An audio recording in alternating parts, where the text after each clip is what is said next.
Ces commémorations du 80e anniversaire de la rafle de 1943 s'inscrivent dans un cadre tout à fait particulier et dans une dimension que nous avons voulu donner avec l'Université de Clermont, qui était celle d'aller à la fois vers la ville et d'aller vers la jeunesse. À la fois nos étudiants, mais aussi les élèves des lycées et des collèges de l'Académie. Pour le colloque qui a été organisé entre Clermont et Strasbourg sur la question d'engagement, nous avons fait venir une délégation d'une vingtaine d'étudiants de Strasbourg qui sont des étudiants engagés pour porter un témoignage de ce que veut dire être engagé aujourd'hui. Nous sommes 80 ans après la rafle, nous sommes donc coupés de la tradition orale, de la transmission orale de ce qui s'est passé et nous avons donc d'autant plus un devoir d'information et de mémoire vis-à-vis des jeunes générations, là où nous n'avons plus de personnes qui peuvent témoigner de ce qui s'est passé. Quand nous voyons le contexte aujourd'hui, avec une résurgence de l'antisémitisme et de la xénophobie dans une grande partie de l'Europe, ces commémorations et cette adresse à la jeunesse prennent un sens tout à fait particulier.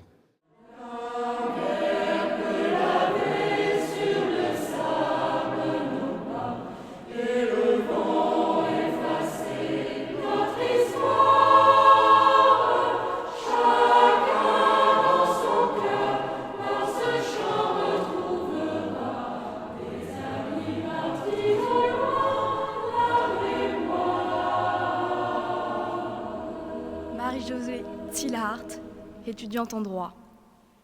J'ai vu partir de Ravensbrück, en convois successifs, toutes mes camarades des diverses facultés de Strasbourg, et je suis restée après elles comme une pauvre épave de notre chère université. Lorsqu'elles partirent, j'éprouvais une sensation de solitude horrible. Le dernier lien qui me rattachait au passé, à notre université, venait de disparaître. J'ai été très honorée d'être ici parce que je trouve ça très important de pouvoir prêter ma voix à des lettres de femmes qui ont connu le cauchemar du monde. J'ai l'impression de participer à un certain devoir de mémoire. C'est des destins tragiques et de pouvoir les comprendre et se les approprier, c'est très particulier. L'histoire n'est plus seulement théorique, elle devient beaucoup plus humaine. On se l'approprie. Je pense que les valeurs sont vraiment à protéger et qu'il ne faut pas que nous, notre nouvelle génération, on les perde de vue et que même si nos combats sont différents, il faut bien qu'on garde à l'esprit cette dimension qui est universelle.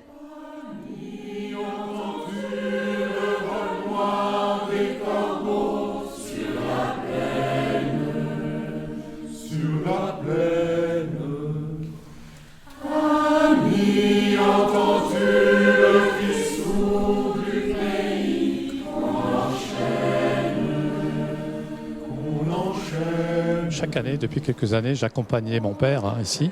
J'entendais parler de devoir de mémoire et je rejoins Simone Weil qui disait c'est pour moi un devoir de réflexion et un devoir d'histoire.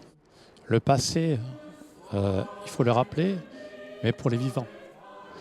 Pour que les jeunes connaissent les valeurs qui ont permis à ces anciens de se battre et de lutter. Et je crois que c'est cette sensibilisation aux valeurs qui permet aux jeunes d'aujourd'hui d'utiliser ces mêmes valeurs pour les luttes d'aujourd'hui. Et donc le passé n'a de sens que pour le présent. C'est mon engagement profond d'ailleurs en tant qu'ancien prof. Ouais.